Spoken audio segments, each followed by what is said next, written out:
Spin that wheel. Hello and welcome to Stand and Watch, the best and only dad movie podcast because we killed all the other ones. Hello, We Steve. lined them up against the wall and we killed them all. Yeah. Hello, Steve. Hey, Steve. How's it going? Buscemi, that is. Happy If your Happy name New Year, is Steve Buscemi. if you're any other Steve, we're not saying hello to you. No, I don't like. I normally don't like Steve's. But You know specifically, what? Blues Clues Steve is fine. yeah, those are the two Easy. Steves. But Steve from Blue's Clues doesn't listen. Steve Buscemi does. So hello, Steve. Hello, Steve. Hello, Steve. I'm your host, Nick. And I'm your other host, Matt. And today we're gonna have our hearts broken a little bit. Yeah, I'm a little heartbroken by the Heartbreak Kid, if I'm being honest. Yeah. Would you like to introduce the movie? Yeah, I've got the Wikipedia page up here. Wikipedia is not asking for money this week, so they seem to be in good standing. Heartbreak Kid is a 2007 American romantic dark comedy film directed by the Farrelly brothers, who also helped write the film alongside Leslie Dixon and Scott Armstrong. It's a remake of the 1972 film of the same name and stars Ben Stiller in the main role, Michelle Monaghan, Malin Ackerman, Jerry Stiller, Rob Corddry, Carlos Mencia, Scott Wilson, and Danny McBride. It tells the story of a sports shop owner who ends up in a rushed marriage with a woman and meets a true love interest during a trip to Mexico.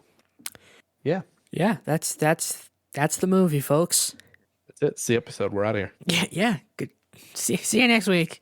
So this was a movie I really liked growing up. I didn't catch it in theaters, but I did watch it. I think I might have caught it. Literally, I was standing up in the living room as a kid. Saw Ben Stiller walking down the street with Jerry Stiller. Saw them making jokes. Immediately sat down and watched it. The first time I ever saw this movie was when I was younger. I was scanning the channels. It was on TV. It was during the Jackhammer me scene. I was like, what is Ben Stiller doing to this woman? And I stopped and I watched, and I remember liking it. And Why is Ben Stiller wrestling that lady? Yeah, anyway, it turns out I was wrong. This was definitely a movie you didn't want to watch with a parent or a grandparent. I think I did watch this with a parent at one point, though, at that age. Ooh. Yeah. I know. And I just remember the scene with Jerry Stiller being in the hot tub with the woman with like the balloons on her chest being really awkward. Yeah, I watched this alone, so I never watched it with a parent, but I remember when this came up on the wheel, I was like, oh, I haven't seen that movie in like 15 years. I remember liking it. Turns out I only remember the good parts. It didn't age well. It didn't really age well. No. Some of the jokes feel a little dated. Yeah. I think a lot of good character actors are wasted and kind of, I don't know. There's just the plot just kind of has a teeter-totter thing, and I can save all this for when we get to our sandwich. But I walk away from this liking it a little less. I started. Again, we'll talk about this later. But this should be a quick. We're gonna speed through this episode, otherwise I'm gonna die of sleep deprivation. But it started, and I was like, okay, yeah, maybe this is pretty funny. This is probably the movie I remember, and then it kept going. Yeah, I forgot how jarring Carlos Mencia is in this. Oh God. Like he's good at first, and you're like, oh, get out of here, Uncle Tito. Why are you still here? He's. Let's what's the thing we do? Letterbox reviews. Dad approved letterbox reviews. Yeah. Let's do that, and then we'll really get into it. We'll really dig our heels in. So I've got mine here. This is from Seymour, who is a pro Letterboxd user. Good for you, Seymour. Gave it 1 star, and he said, she asked if the dress made her ass look fat, and he said, what butt? Bro, personally, I would tell my girl she had a fat ass. What kind of life do you lead if you tell her what ass? And I agree. I got a review here from Ryan Quarterman, who is a patron on Letterboxd. Good for you, Ryan. He gave this movie 3 stars and wrote, nothing but love for the flow from progressive cinematic universe. I texted you while I was watching this. I do think I would like to see her in more. I know she's making crazy amount of flow money, but I think she'd be good in comedies. Listen, A, they don't make comedies anymore, and B, I think she's set for life. She doesn't need Yeah, she's to. just like Jake from State Farm. Well, Jake from State Farm, that actor, and it's crazy that we call them Jake and Flo, but that actor had a piece. I think it was the New York Times last year, just about how he can't get any other work because he's Jake from State Farm. And I felt bad for him, but at the same time, I was like, "Fuck you, dude. You are a working actor. You were literally the face. Like you took Chris Paul's job. Chris Paul was the State Farm guy, and now you are." Yeah, he probably makes so much in. Do they still do residuals? Is that still a thing, or did capitalism get rid of that? I don't know, but anytime I watch, I think it's the minute. Anytime I watch a Timberwolves game, I've seen him there. He's been the few times I've watched the Timberwolves game the last few years. He's been there because the camera always makes a point to like shoot at him. Yeah, Like point they don't shoot at him, but they're like, "Oh, hey, it's Jake from State Farm." he's definitely getting some like perks in life. Like even if he's not like like rich, like he's getting some perks in life. People he probably goes places. Hey, it's Jake from State Farm. Hey, step ahead of me in line. I prefer his TV ads over his like podcast or radio ads because they get the voice that goes in and whispers like this, like State Farm, you're in good hands, or whatever. State Farm, like a good neighbor, State Farm is there, and they get all like into the mic like they're an ASMR artist. Like a good That neighbor. drives me nuts. Like I just like a good neighbor, State Farm is there. Like a good neighbor, you're in good hands. Ugh. Insurance. I hate insurance commercials because we grew up with all these mascots for cereal, and now the mascots grew up with us, and now they're selling insurance. The General, Flo, Jake from State Farm, Who's the general? the Liberty Biberty guys, they're all here. Who's the general? I've never seen this. You've never seen the General? I've never seen the general. The next time you're on YouTube, type in the General insurance, and it'll pop. For the best car rates to go inside, call the General and save some time. Never saw that. Oh, there's also Geico that has the gecko, Yeah. the money with eyeballs. They've got the caveman. Didn't J.K. Simmons do an insurance commercial once? Wasn't he like He was he the Allstate? No, Allstate is the now you're in good hands. Allstate. Yeah. Is that Lawrence? That's not Lawrence Fishburne. That's No, that's Dennis Haysbert. Dennis Haysbert. And then J.K. Simmons was we are farmers. That's it. Ba. That's it. And they would be in a museum like, "Oh yeah, we covered a guy whose anus lapsed." And they would just cut to that. Oh my God, your anus just fell out. Uncensored. Yeah, right in the middle of Saturday football. It's kind of sick. Right in the middle of Frasier reruns. I think the only place that doesn't have an insurance mascot would be, I don't think American Family has one. Or if they do, they retired him a long time ago. Does United Healthcare have one? Because they do now. They're shooting for a new one. Who else? They'll kill for a new one. Well, now instead of reviewing the movie, I would kind of want to just go down these insurance companies, because then also who else? The phone carriers had mascots for a while and then they stopped doing it. I miss when fast food places had mascots. Yeah, they don't do them anymore. No. You still have Jack, you still have the King, but McDonald's kind of got away from it. Well, you know what it is? I'll tell you exactly what it is, because it's the same thing that happened with consoles besides Nintendo. They don't do the cute, whimsical mascots anymore, because the whole marketing now is you're the mascot. You're the Xbox fanboy. You're the Sony fanboy. You are the mascot. We don't need to sell you Crash Bandicoot or Spyro the Dragon anymore. And that's what I think cereal kind of got away from it. Oh, maybe that's why restaurants have kind of gotten away from it. Maybe that's why Nintendo's winning, because they still have a mascot. Everyone brand, I don't know, I'm not a marketing whiz, but marketing just got lazy and was like, you're instead of having a brand and having an identity, they're like, no, you are us. You are us. And then that was right around the same time all these companies had a witty Twitter account. I think people, and say what you will about Nintendo, because they can be very evil and very backwards in so much of their things, but some of the stuff that they're holding on to, they're right. They're right to do those things because it works. Mm-hmm. Well, it's like I tell my brother all the time. He's very like, go pirate the games, and I'm also of the mind like, yeah, go do that. But also, when you are a service that's basically like showing people where to pirate their games the day before they come out, you're Yeah, kind of asking for trouble. yeah, So like when Kotaku complains about being in Nintendo jail for writing an article about where people can get Metroid Dread on the internet, it's kind of like, what the fuck did you think would happen? yeah. It's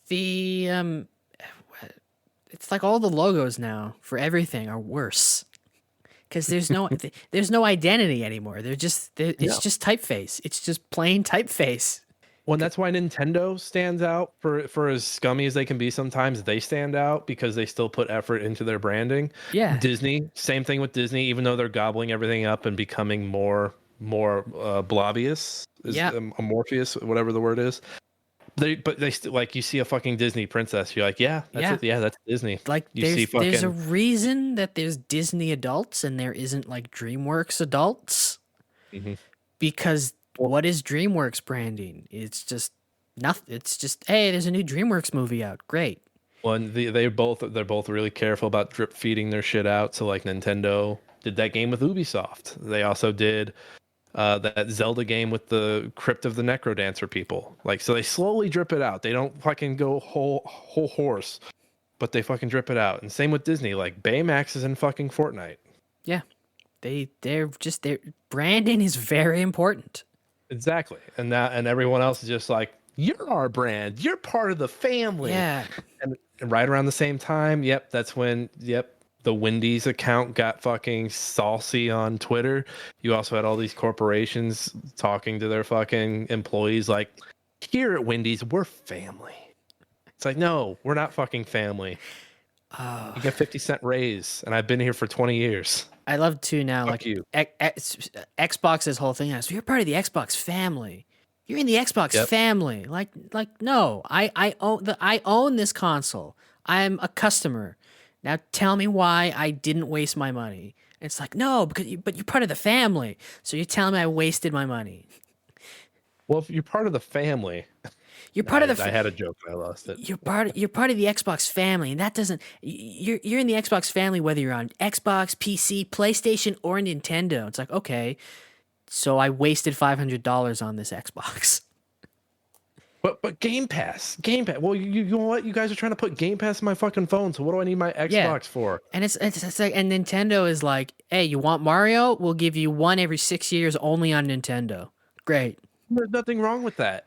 And you know what? For as stupid as they are with like, you know, like all these games being locked up on their old consoles, like that's their way of fucking drip feeding it back to you. Like Yeah, is it scummy? I think so. But it fucking works because you still slop it up. yeah.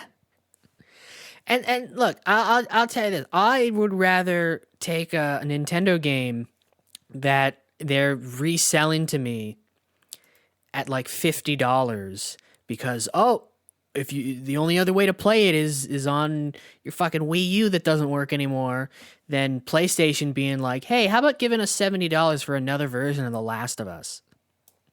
It does blow my mind that the only Nintendo IP that has all four games, like all of the games in its series playable on it, Is and Pikmin? all four have seen a physical release on the Switch has been Pikmin. That is It's crazy. kind of crazy. It's crazy that like every 3D Zelda is on Switch except Wind Waker and Twilight Princess. Yeah, they put in the effort to make the HD versions for the Wii U, and then immediately it gets locked on a dead console. And it's like, what the fuck are we gonna do now? Well, this is another thing that Nintendo does, and we've become a gaming podcast now. We'll get back to this not great movie, but what Nintendo does is like they'll have a game ready to go, and they'll be like, "Let's hold on to it until we really need to release it."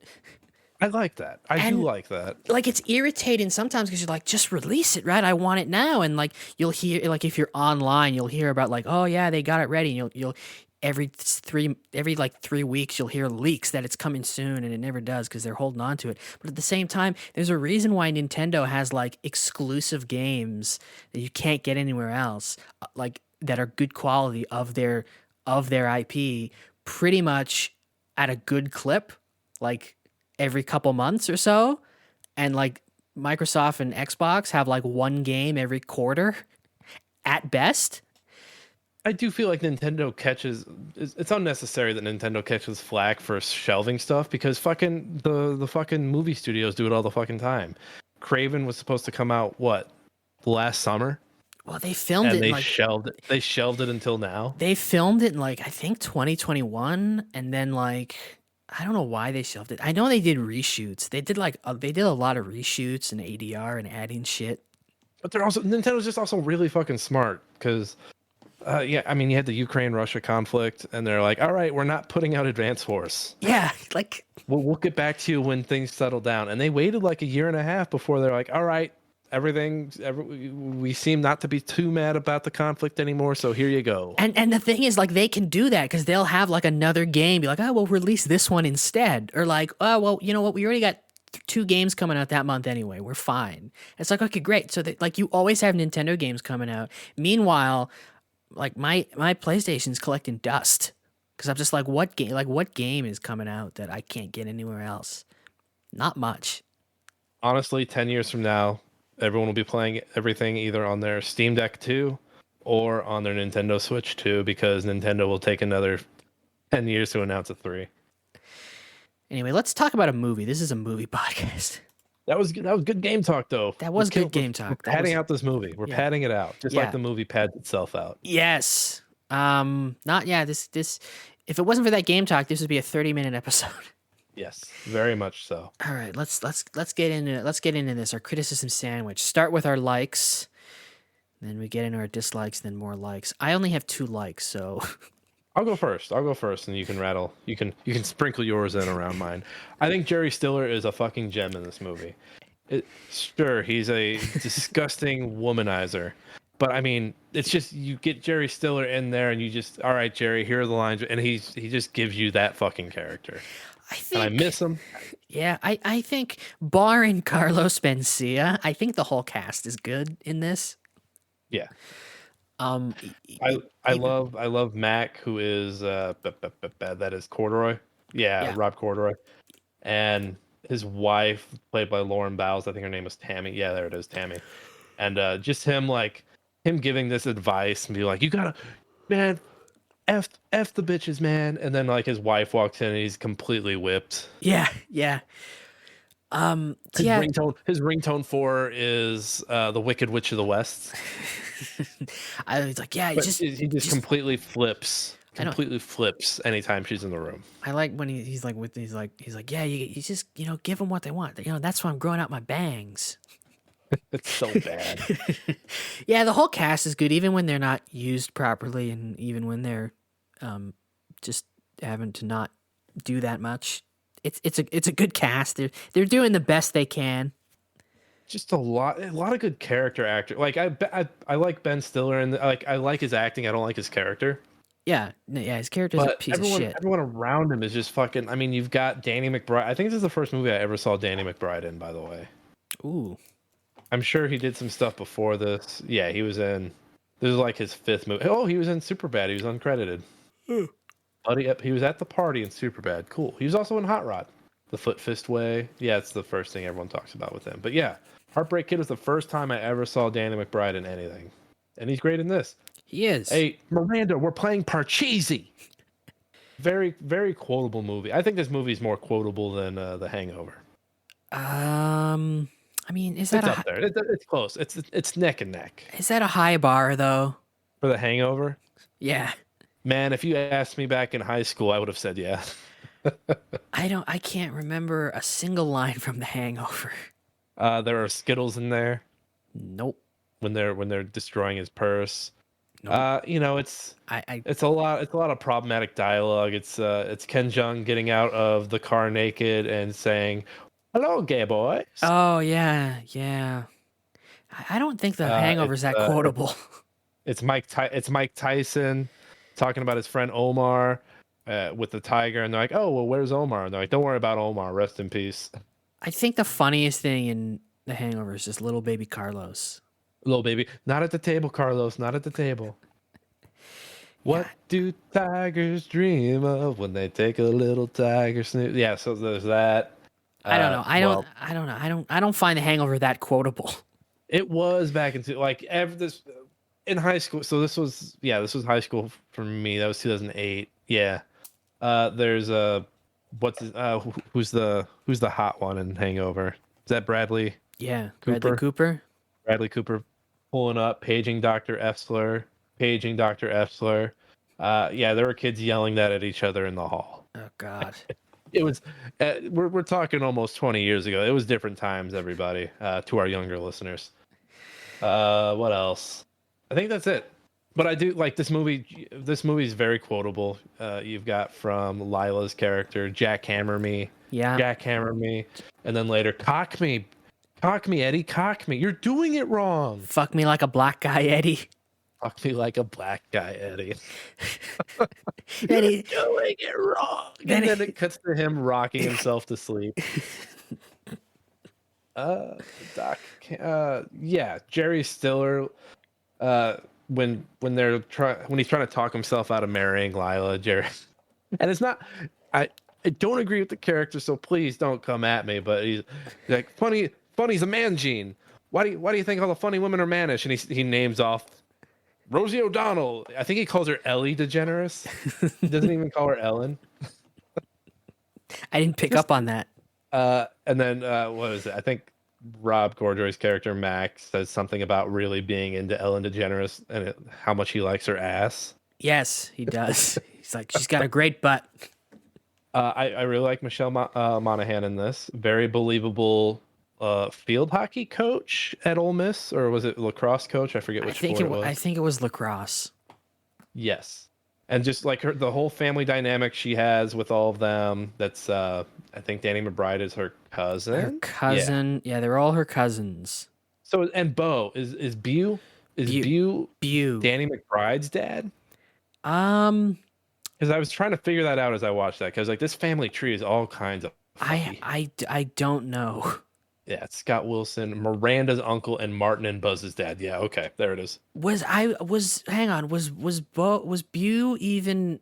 I thought he was the granddad. No, because they had the granddad there too. The granddad was the one that was like looking off into space when they introduced Ben Stiller. Oh yeah. No, he was. Oh yeah, he was like wheezing like he was dead. Yeah. Oh, okay, yeah. Yeah, then I don't know who he was.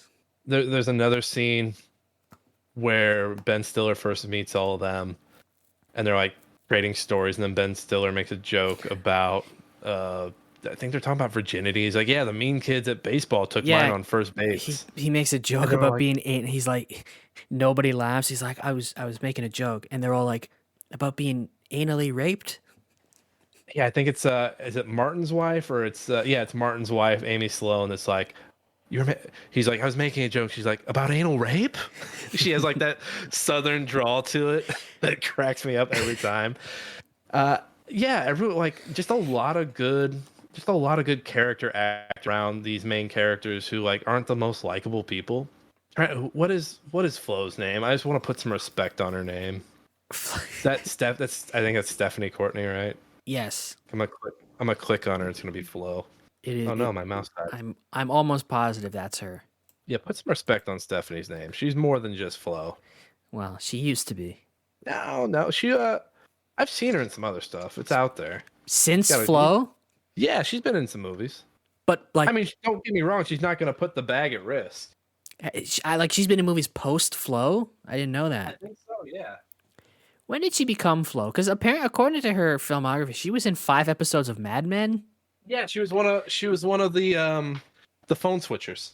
Oh, I was trying to find a picture of her in Mad Men, but it said whenever I clicked on her character name, it showed me a picture of a different character. Yeah, she was definitely in Mad Men. I know. But I was trying to find a picture, and every time I like searched her character, it showed me the secretary who ran over the guy's feet. It's a different character. Yeah, I know that's a different character, but every time I was okay, so who did she play in Mad Men? So I go on the Mad Men Wikipedia, and there's no picture of her character. So I Google her character's name, and it shows me the secretary who ran over the guy's feet. I'm like, that's not Flo. It's not Flo. No. Anyway, yeah, good cast in this movie. Great cast. Great setup. I mean, I didn't know this was a remake for the longest time, but now I know. Um, I still like the central premise. I like Lila. What else? Do I have any? What do you have anything else nice you want to say about this movie? I mean, I have like one. I have a. I mean, I could, but then there won't be like a second. There won't be a second bun of likes. It'll just be an open faced sandwich of dislikes. I do like open faced sandwiches. Damn, my mouse has died. Okay, My fine. mouse has Okay, straight up died. I do think and this is particular to the first half of the movie. It is like there's quite a few laughs to be had here, legitimately. Yeah, I think up until the cat's out of the bag, the movie's a good time. Yeah, like the first half of this movie, like I was really like, okay, yeah, this is decent. Like this is a decent time. It's not like the best rom com I've ever seen or whatever, but like for the first half of this movie, I'm like, yeah, there's some decent laughs to be had. There's some good lines. There's some good bits in this. And again, the cast is all great, so they help make it funnier. And then it just kept going and going and pissing me off more.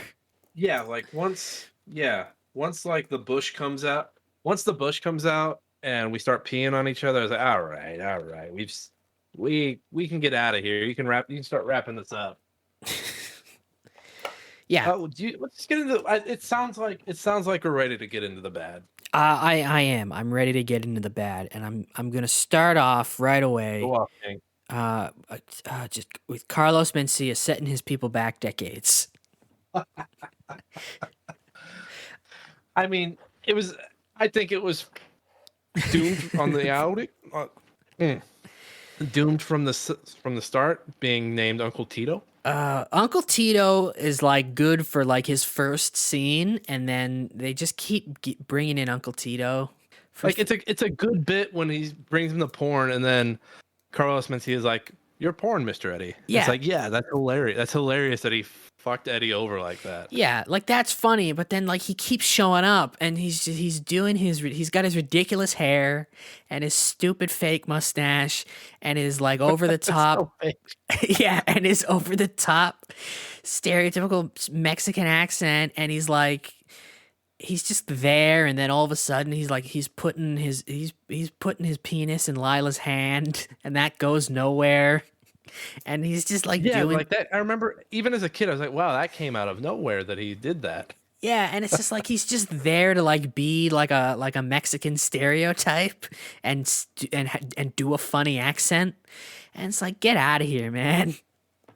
Give me The movie also takes like random pot shots, which I completely forgot that it does.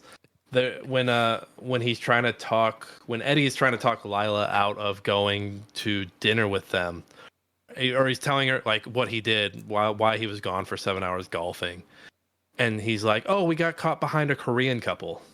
yeah, It's like, whoa, what? like that.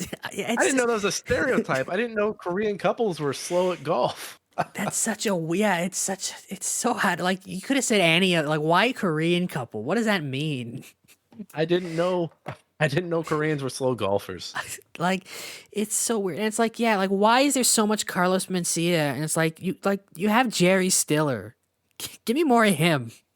Bring Jerry back. Bring Jerry and the hot tub woman back. Come on. Yeah. Give me more of Rob. Give me more Danny McBride. We don't need Carlos Mencia in here doing a fucking Speedy Gonzalez accent. And you have so many side characters. I mean, I'm just looking at the cast list here, and like Ben Stiller and Ackerman and Monahan make up a good chunk of the movie. But I mean, shit, there's like 15 other people on this list. Yeah, it's too long. This movie's too long. And then on top of it, the two like Monahan and Ackerman. So the thing with Eddie going back and forth between the two is that when he's with Monahan, Ackerman's gone, and then when so obviously they can't be together. But Ackerman, like, kind of anytime she's on the screen, she kind of steals the show because she's so batshit fucking nuts. This is okay. We said okay. This is a 2-hour movie. Yep. Okay, and fuck, man, like 2 hours is stretching it for a comedy. And we said the same thing when we talked about Ricky Stenicki, how like it's like it runs a little long, But like the thing with Ricky Stenicki that we said is like it runs long, but there's a lot of great bits in that second half that we wouldn't want to lose. And in this, Whatever you like, and you like everyone in that. yeah, Like this movie, you actively don't want to. You actively don't want to root. You want to root for Eddie, but he's just so boneheaded that well, he's an it's. asshole, I kinda wish the movie. this I kind of wish the movie would drag him through the ringer a little longer. Like, he's yeah, he gets pissed on and he gets jellyfished, but I yeah. kind of wish.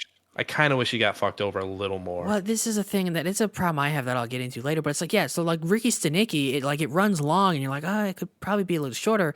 But I like those characters, and the second half, like the back half of it, is still filled with so many good bits. And I'm like, nah, let's keep it all. And this movie peters out very quickly. And I'm like, yeah, just get like it's too long, just cut it, because there's nothing good in that back half anyway. So just trim it. And it just keeps going. And Eddie, I do like the confusion created by Eddie telling those twins. I believe they're labeled as the Hobbit homophobes. Was the term? the Was the phrase? homophobic hobbits. Homophobic hobbits. There it is. Yeah. And like, so at the his ex's wedding, which by the way, terrible idea for him to go to that. Yeah. He tells him his wife was killed by a guy with an ice pick, and then those twins end up being at the resort with their parents, and I love that. I love that playing out, and them thinking him getting ready to tell Monahan that he's married, but he's breaking it off, and she's like, "Oh no, we know about your wife. We are so sorry." Yeah. But Like I love those little coincidences that lead to like a setup that's going to be disastrous once everything plays out the way it's supposed to. here's one of my biggest problems with this movie is that Eddie is an asshole. Like he's not a good person. But the movie is so wishy-washy about it because it's like it's very clear that he's an asshole just in what he's doing and in how he's acting. But the movie also wants him to be like a likable rom-com lead. So it really tries to justify him as a character. Like it really tries to justify his actions without giving him any redeeming qualities. Like the movie wants you to like this prick without putting in the work to make you like him. So he's just like a prick. Right. Well, and it gets to a point where like everything that Lila had done from them getting married all the way to the point where you realize Eddie, you start to realize, oh, Eddie is doing everything that she's doing, but they want us to root for him and not for her. And this is my other big problem with the movie is that it tries really hard to portray her as like crazy, as like a crazy bitch to justify his asshole behavior to make you like him and be on board with his cute rom-com with Michelle Monaghan. But I just feel bad for her. She feels like two different actors in this movie. Like for the first 20 minutes, she's like this sweet nothing, and I get it. That's the portrayal of like, oh hey, like you know, you getting to know somebody, and then like the switch flipping. But Eddie does the same fucking thing, and the film doesn't really like. Yeah. The film doesn't really do anything to be like, yeah, Eddie's doing the same.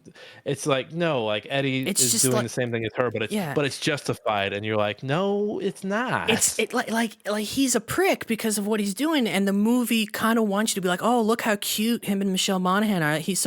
That's so much better than crazy bitch Lila who was singing in the car and likes rough sex and I don't know, man. Like I just feel bad for her. And like there's a fucking mid-credit scene where she has sex with a donkey, and I'm like, what are we doing here? Yeah, I forgot that was a thing, and I watched that, and I was like, what the hell? Yeah, I forgot there was a donkey show in the middle of it. Yeah, I'm I forget that Eddie and Miranda almost accidentally go to a donkey show, and it's pretty explicit. Like you almost see a fucking donkey show in a movie. Yeah, I'm like, what are we doing here? Like her biggest crime for the most part is being a little too quirky, and this movie is like, oh yeah, he's doing the right thing because she's a crazy bitch. I'm like, is she that crazy? Like until you like get into the end and the bush comes out and she's peeing on him and she's talking about her cocaine problem and she's fucking a donkey for no reason. I'm like, you're working overtime to turn her into a caricature. Yeah. to justify him being an asshole. Like, how about you just like, I don't know, just like pick a lane. Either lean into he's an asshole or don't. Like, but you can't have it both ways. And like this is a like it's a pretty like this is a mean movie, but it's mean to the wrong people. It's mean, and it does. So like Ackerman again, like in the first 20 minutes, feels like Ackerman, and then like I don't know, like for the back half of the movie, somebody told her like, hey, what's her name from Scary Movie 3? Who was married to Pratt? Oh, Anna Faris.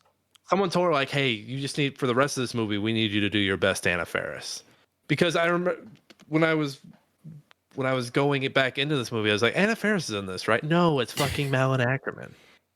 Yeah. I went back in thinking Anna Faris was in this movie because she acts so much like Anna Faris. And not to back up Eddie for his terrible behavior, but I mean it kind of does make him being terrible to women does make sense given who his father is. Yeah, but like again, like I'm not I'm not upset that he's an asshole. Like I'll watch a movie about it. No. I'll watch a movie about an asshole, but you can't expect me to watch a movie about an asshole while you treat him like he's not. Like he's an asshole. Lean into it. Like, and was he also an asshole? And there's something about Mary. um, I feel like they're a he little bit.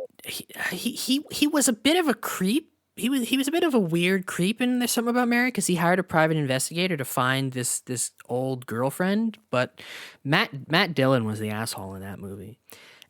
That's right. But like this is yeah, he was the PI. That's right. And this is my other problem with the movie. And like this is, and again, like like his behavior and the whole Lila thing, like it all ties into this. And this is, I guess, my big problem with the movie. If you look at the Farrelly Brothers movies, if you look at their filmography, right, and even their filmography as single, since they've split up, I guess, and They be beefing.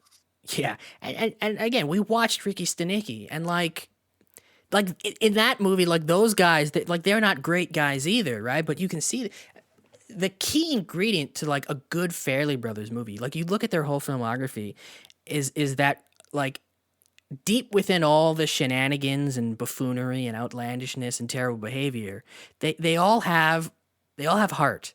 There's a big beating heart in the center of all of them. And the center of this movie is black sludge. Yeah, I agree. I'm looking through the filmography now. Like you can, Dumb and Dumber, Kingpin, Something About Mary, Me, Myself, and Irene. Forgot they did Shallow Hal. Yeah, part in that one. And again, you don't the even Ringer. They were the Ringer too. You don't even have to look. Did they direct the Ringer? No, they only produced it. But like, yeah, like again, like you don't have to go back that far. Like, look at Ricky Stenicki, right? Like that. Like they're not great guys, and like Rick, fucking Rock Hard Rock is doing his jizz jams, and he's slurping alcohol off the ground. But like it's a sweet movie. Like their movies have a sweetness to them under all the gross out humor, and this movie doesn't.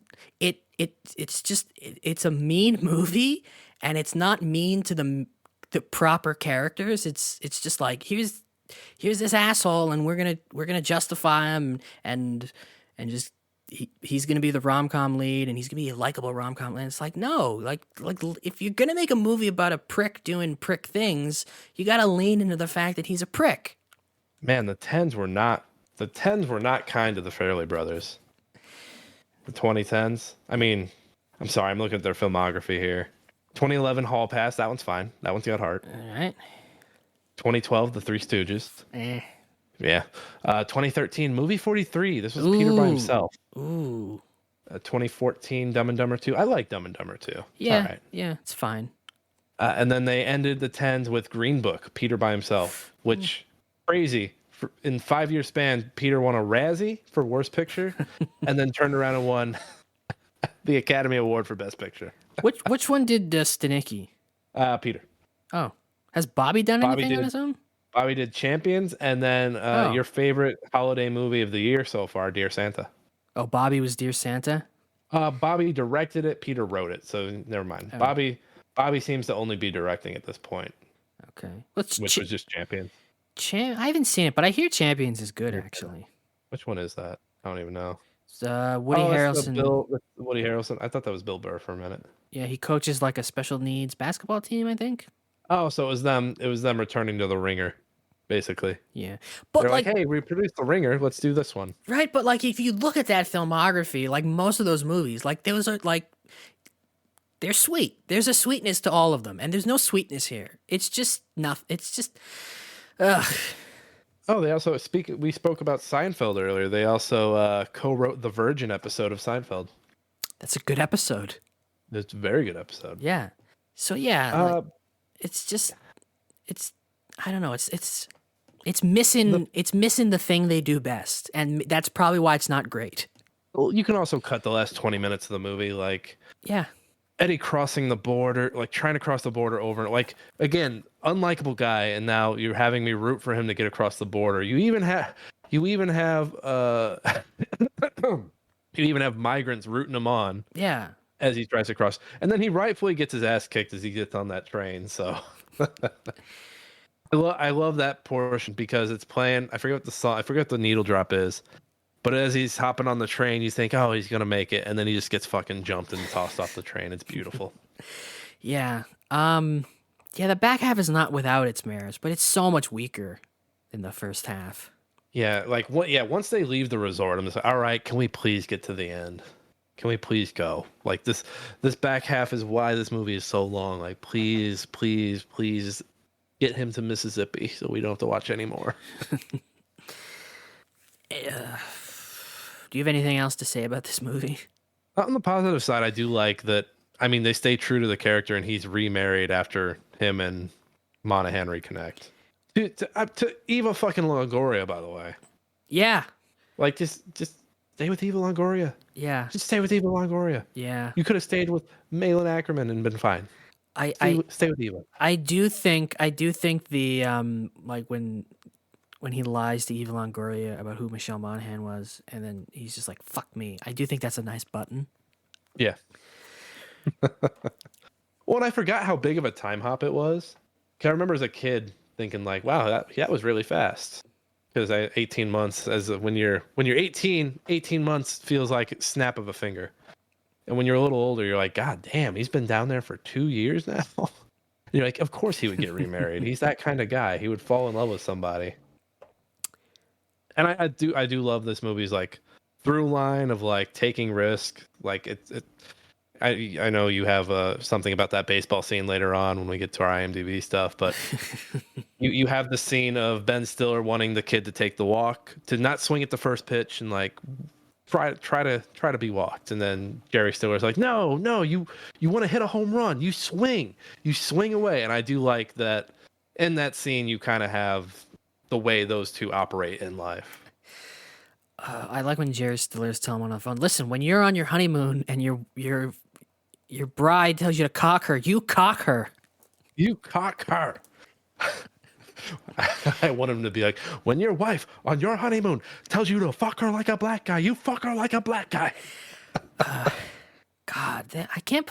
They should have just had those two be like just have a full movie of those two. I can't believe we never got that. I do miss Jerry Stiller so much. He was a fucking like, and Ben Stiller. I like Ben Stiller. Like I talk a lot of shit on Nepo babies, but he's probably one of my favorite Nepo babies. He's one of the good ones. He's one of the good ones. One of the good ones. Yeah. and it helps. It helps that he inherited much of his parents' talent. Yeah, it helps that he got the comedy side from his parents, unlike some other Nepo babies I know. Yeah, it really helps that he gets it, and he's good at it. Yeah, he's fucking hilarious. Like, who doesn't love Ben Stiller? I don't know. Who doesn't? I'm sure there's some people who worked with him on set that don't like him, but you know what? The man is funny. He's also got a dark side, if Severance is any indication. So, hell of a director on those episodes. Yeah, I think that's all I've got. Yeah. It's. Oh, I do have one more thing. Yeah. When he gets to Mississippi and he gets to their house and he sees the Bew, the Bew license plate, he makes a face. Great fucking face. Great fucking. I was like, that's some good face acting. Fucking put it up put it up on the face acting Hall of Fame. We'll put him right up next to Tom Cruise in Collateral. Tom Cruise in Collateral, next to Brad Pitt in Burn After Reading. Burn After Reading, right up next to what's the teacher's name from English Teacher? She's a great face. Like, just put them up there. Put them up in the rafters. That was my last one. Yeah, okay. I'll start us off on the rating. I'm gonna give this a 2 out of 5. Just because it's so quotable, and I still say Jackhammer me just about every other day, I'm gonna give it a 3. I do quote that scene quite a lot, but it's too long, and the back half is too not good for me to give it more than a 2. I can't do it. There's Jackhammer me. There's everything that comes out of Jerry Stiller's mouth. Everything. Well, some of which you can't really quote anymore. You can't, because people will look at you funny, and then you'll be canceled, and then you'll get up on stage and be like, you can't say anything anymore. You can't be funny, or the people come for you. I do like the term homophobic hobbits. It's got a nice ring to it. It does have a very nice ring to it. But yeah, I can't go over 2 because it's too long, and I really felt that length just because of everything. I don't say it as much as Jackhammer, but I do say we are playing Parcheesi. Yeah, I give it a soft 2. Ooh, yeah, I do like the soft 2. Where do you put it on the dad meter? Well, before we get into that, what do you rate it out of 5? A 3? I give it. I stay at 3, just because of how quotable it is. Hard or soft 3? Ooh, I'm gonna go hard 3. Okay, you give a hard 3. I give a soft 2. Dad movie. Well, I'm trying to remember. Do dads like nudity, or are they against the nudity? No, they like female nudity. Well, So that'll play into it. Here's where I'm struggling with in terms of it, because I do think dads enjoy a good. Dads obviously they love a good comedy. They love a good, right, and like this does feel like a dad kind of comedy. This feels like if either of our dads watched this, they would come out quoting it, and we'd have to be like, Dad, you can't call people homophobic hobbits. You can't. Yeah. You can't say that funny is a man gene. You probably could call people homophobic hobbits still, but yeah, you can't say that. Yeah, it's fun. You can't say that humor is a man's gene, but like it's definitely a dad comedy, but it's also too long. That back half. Yeah, that's the worst thing. A long comedy is just too much. You're asking too much. Yeah, and the back half really. It'd be one thing if it was long, but the back half was still as funny as the first, but it's not, and it really drags it. So it kind of is a dad movie because again, this is a dad comedy all the way. But you get into that second half and the laughs start to falter, and you're kind of just left with, I don't know, falling asleep on the couch. I'm gonna give it a 70. I'm gonna give it a 60. Yeah, it just feels like it's funny enough that it'll grab a dad's attention. Danny McBride's in there, and dads love Eastbound and Down. Yeah, I mean, dads love Jerry Stiller and Ben dads Stiller. Love Jerry Stiller. A dad will watch this movie, and then as soon as it's over, they'll turn it over to TBS. That'll have a King of Queens rerun going. Yeah, and they'll sit down and watch that. A dad's probably gonna fall asleep in the second half, but they're gonna wake up going, "Jackhammer me."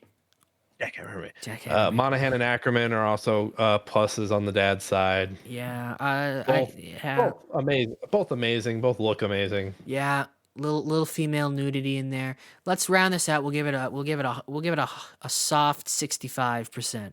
All right, soft 65. Soft 65 can go up or down, give or take 5%. Love the soft and the hard. You've been watching Needle Drop? I have not. Yeah. It's a hard 8. So, yeah, it's a soft 65% dad certified. Depending on the dad, that can either go up or down 5%. But it is dad certified regardless. Just barely. Is it dad joke or IMDb time? I don't remember. It's IMDb time. Ah, yes. Negative Yes. Negative Nancy of the week. I'll go first since you did allude to it. Good. At the sporting goods store, Eddie tells Ralph the pitch was high and inside, and the kid swung over the ball by 2 feet. These fucking baseball nerds, man. I don't know what to tell you. If you're watching a movie and this is the kind of details that you're picking up on to like fucking dissect and ruminate over, I don't know. Just stop watching movies. I can't. I don't know the exact scene. Like I didn't like I couldn't picture the scene, but I imagine what happened there was they had multiple takes. They took the one where Eddie said high and inside, and took the one where the kid swung at one that was high or low, whichever. Like was the opposite. That's what I imagine happened. But whatever. But these nerds, yeah, they're annoying. Yeah. I've got one that's just as annoying. Miranda's cousin Buzz says he's opening another subway on Route 122 near Oxford, Mississippi. There is no Route 122 anywhere near Oxford. Fucking geography nerds. Hey, I don't know if you guys know this. There's fucking nothing near Oxford. Nothing. I've been. I played a game at Ole Miss. It's nothing. Nothing. Yeah, maybe they're building it. Maybe in the movie universe, maybe in the Heartbreak Kid cinematic universe, it does exist. Yeah. Yeah. Or maybe in the how old is this movie? 17 years now. Maybe 17 years ago, 122 like collapsed. You know, we have a crumbling foundation, whatever infrastructure. There it is. We have a crumbling infrastructure. So 122 could have been real, and now it's not. Yeah, you don't know. You don't know, person. And you know, if you think you know, you don't know. You don't know. And this has 5 downvotes, thankfully. So yeah. How many upvotes? 4. Ooh, okay. That's 4 too many, but I appreciate that there's more downvotes. Do you have a dad joke for this one? Kind of. I couldn't think of a dad joke really related to the movie, but since their honeymoon in the movie takes place in Mexico, so I have a joke about a Mexican magician. Let's hear it. All right, so a Mexican magician, he's standing in front of the crowd. He goes, "For my next trick, I'm gonna disappear." And he goes, "Uno, dos," and he disappeared without a trace. I hate you so much. I hate you. I love that. That's one of my favorite jokes. That's a good one. That's right up there with your aliens joke. All right, I've got one that's also kind of related. It's based on one of my favorite Toby Keith songs, "Rest His Peace and Rest His Soul in Peace." What happens down in Mexico doesn't stay in Mexico. It follows you all the way up to Mississippi and tries to win you back while your husband is sleeping right next to you. And then your cousin beats him with a bat repeatedly until you tell him no. And then him and his dad leave together, and he thinks he still has a chance with you out on the balcony, but you don't come out until later on. And then 2 years later, you reconnect and you're going out to have drinks, but he's also remarried. So it doesn't stay in Mexico. That was the whole joke. I just wanted to run through the last 20 minutes of the movie faster than the movie did. Between the time you started that joke and the time it finished, the hair on my temples went gray. Hey, I like a good long dad story is just as good as a good long dad joke. If you're gonna tell a really long joke story, you got to have a punchline as good as Norm Macdonald's moth joke. That is an all-timer. It is. All right. There's not much left to do. No, we just got to spin the wheel and get out of here, right? Damn straight. Spin that wheel. Oh, what do you hope the wheel lands on? I hope it lands on. I think I said the same thing last week. I hope it lands on the beekeeper.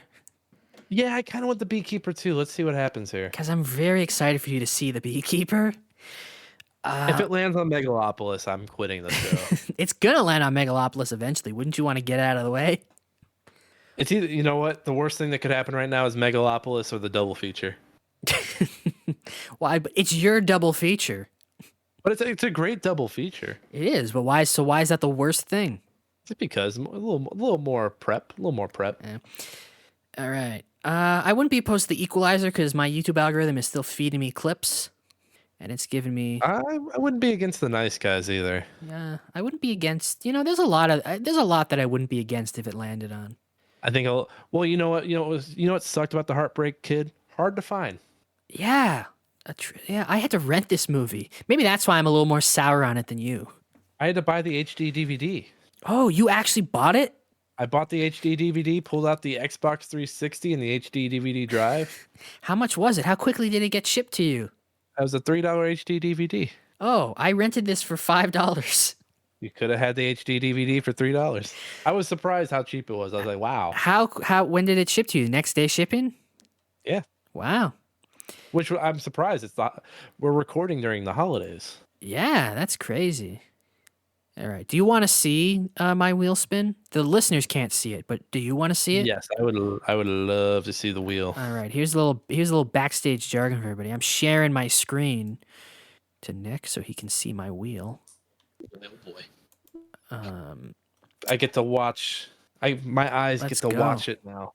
Yes, you can watch and listen to it, I think. But the listeners cannot see it or hear it. So as always, I will be doing the sound effects for all of you, especially you, Mr. Buscemi.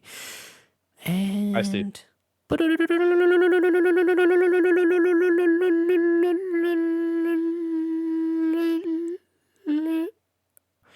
Ooh, it is Bad Times at the El Royale. I don't remember this one. This is a newer movie, right? It's 2018, I think. It's that old? I think so. I saw this in theaters, and I know it was before COVID. Were you old enough to see this in theaters? Yes. How young do you think I am? Bad Times at the El Royale. You just graduated elementary school. Incorrect. Yeah, 2018. Oh, I was right. For some reason, I keep thinking that Charlie Day is in this movie. Why? I think he was in another movie with a similar name. Oh. Academy Award nominated Cynthia Erivo is in this. Yes, and she's not been nominated yet, but by the time you hear this, I think she'll have been nominated. Yeah. I saw that movie. It's she's on the poster for this, so you know she hasn't been erased. She's just staring down the camera right into our souls. Yeah. It's the same picture. They literally took her from this box, painted her green, and put her on the other box. She's good in this movie. She's better in this movie. She's a good actor. It's just that whole dilemma with the edit, with the poster edit. 2018. Wow. Where is this streaming? This is streaming, at least for me, this is streaming on Disney Plus. Excellent.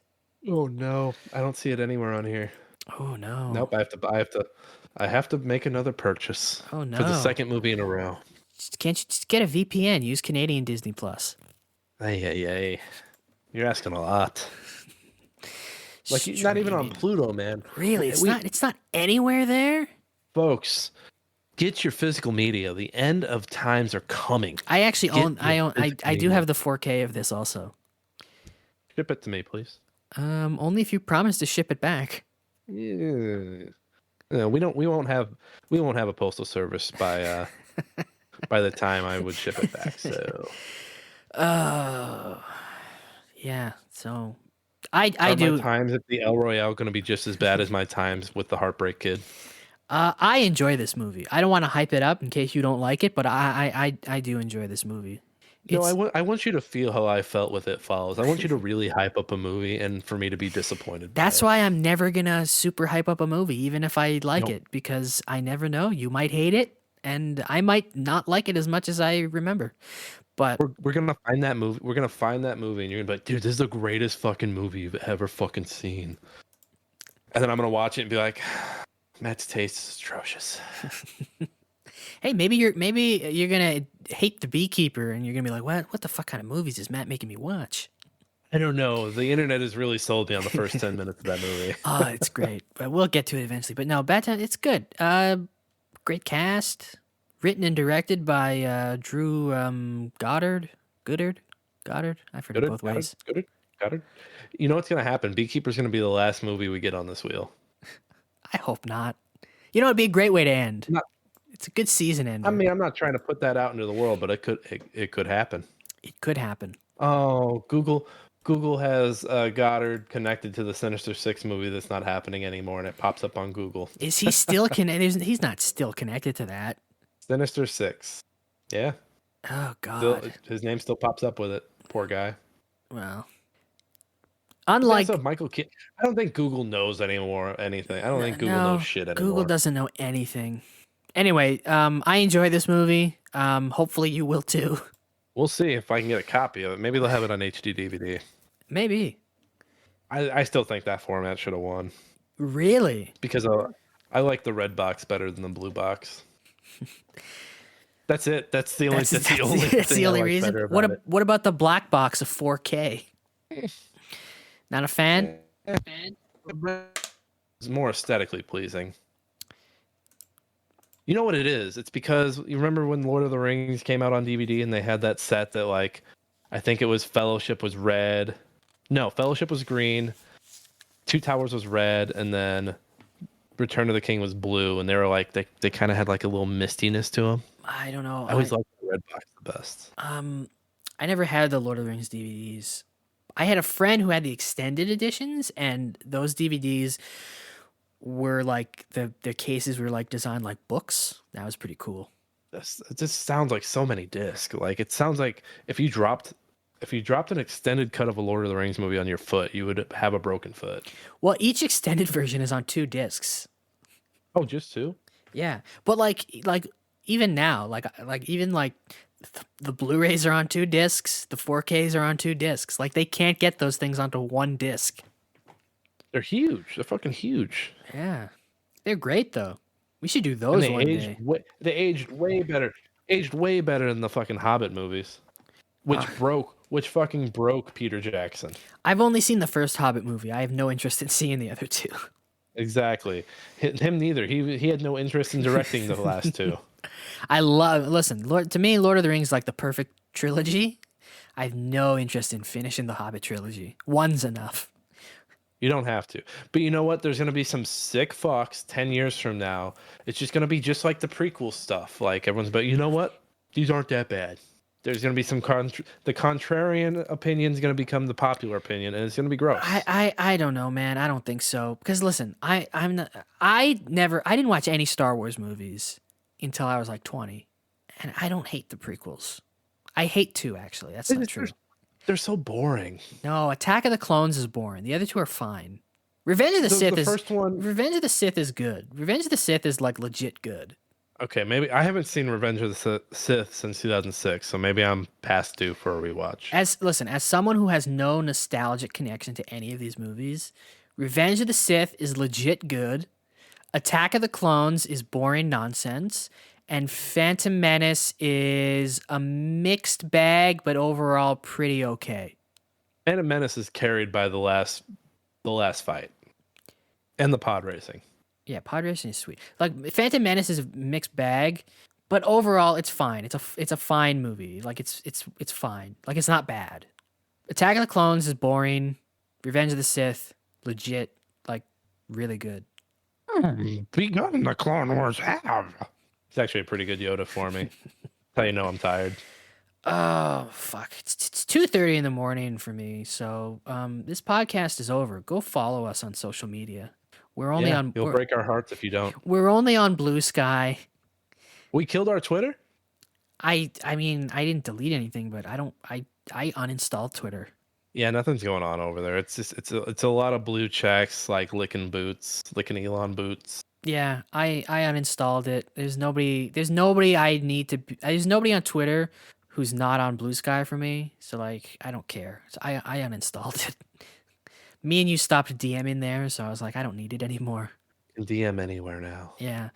Yeah, follow us on Blue Sky at Stand and Watch. If you want to find us individually there, go for it. I'm not going to tell you our handles. That's you got to do some work. Do some. You got to work for it. You got to work for that. Podcast listeners have had it too fucking easy for too fucking long. Yeah. You want all this shit? You want it all? There's a link tree out there. Go fucking find the link tree, my guy. Yeah, you go find. In fact, I'm pretty sure mine and yours links are in the Stand and Watch link tree, which is on our Blue Sky account in our bio. So yeah, go follow us on Blue Sky. leave a review. Maybe doesn't have to be a good one. Just just a review. You know, in the review, yeah, no good words. Just recommend a movie. Just put a movie you Yeah, recommend in the review. you don't That's all have. you got to put in there. Yeah, I don't care what your star rating is, and I don't care what you type. Just leave a review so the algorithm knows people are listening. Yeah, do And it. maybe tell other people to listen.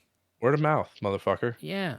Talk to people. Go outside. Yeah, help us out, Fucking man. look at the sky. We're trying to Those overtake aren't Joe Rogan here, and sometimes I look at our listener numbers and I just get sad. because they're pretty close to Joe Rogan, but they haven't passed him yet. Yeah, although I always check because we release on YouTube also, just audio, no video. I'm like, huh? Like, we get more listens there than anywhere. It is fucking baffling. It's really Yeah. fucking baffling that the video. Same is true for my other podcast. The video site does better at pushing podcasts than Yeah. like some of the podcast sites. It's crazy. But like It's crazy. your other podcast still has like you are on camera for that, right? Yeah. So like you have video for that. We don't have video at all.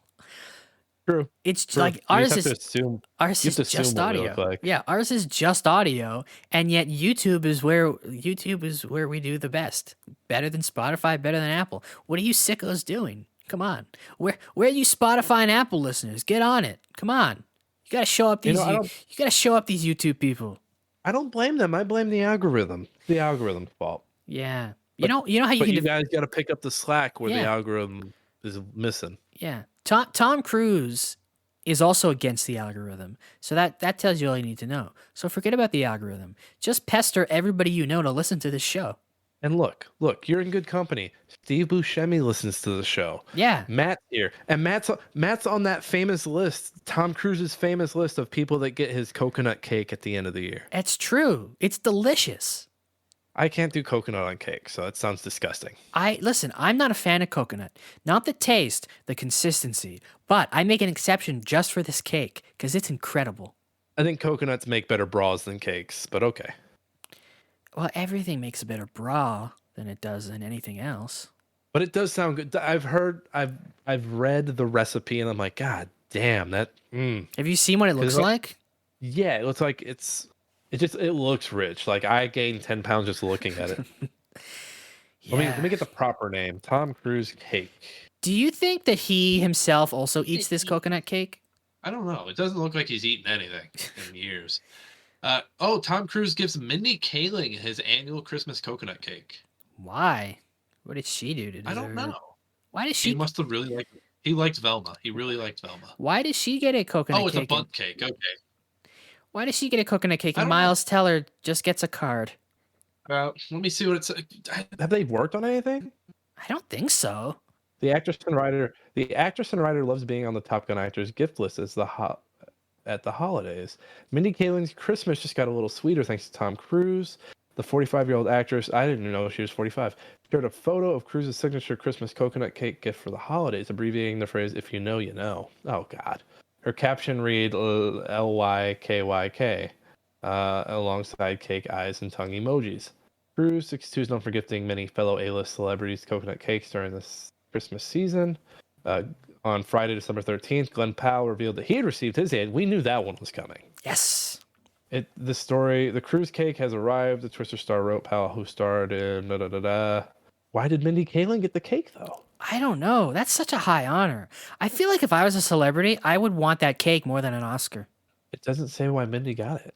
Yeah, I don't get. If anyone knows why Mindy Kaling is on his list, like, are they? I just always assume it's someone that he's like got good. Yeah, like Has someone good reports. someone he's worked with, someone he's like friendly. I don't know. Maybe they've met before. I also wonder if like somebody's faking, like not her specifically, but like I wonder if there are celebrities out there who are like, yeah, I got the Tom Cruise cake, and it's like, no, you fucking didn't, fucking B-lister motherfucker. Like you're not lying. We know you got the cake. Where does he get those cakes from? Because like, couldn't they just go and buy it and be like, hey, look what came in the mail? They could. I think it's from a place called Doan's Bakery. Yeah, white chocolate coconut bundt cake by Doan's Bakery, and it's $130, and it's out of stock. Probably because Tom Cruise bought them all because it's the holidays. It does look really good. It does. Oh my God. Again, I do not like coconut, but this looks amazing. Serves 12 to 16 people and includes a white chocolate coconut bundt cake. Oh, I'm wait, gonna what is this? A chocolate caramel croissant donut? I'm gonna dream about this cake tonight. Maybe. I wonder if they ship. Maybe for the end of this season, we should ship one out To and who? eat it during the last episode to ourselves. Oh, how do we ship it to ourselves? Because we're Or we're we just try making it. we're Or in we just try different making it. we're in different locations. Can we have them You don't ship? need to know that. Can we have them ship half to you and half to me? I could. I say we should try to make it. This doesn't look too hard. What is the name of this place? I'll send you the link. Okay, this is all off podcast stuff. We should end the show. We should end the show. Yeah. We've yeah. I feel like we spent most of this episode talking about things that weren't the Heartbreak Kid. And that's okay. Yeah, 15 minutes on Nintendo, 15 minutes on Tom Cruise's coconut cake. Hey, you know what? For the Heartbreak Kids, the fathers weren't at their best. For the Heartbreak Kids, we weren't at our best. It's okay. Good night, Steve. Houston, we have a problem.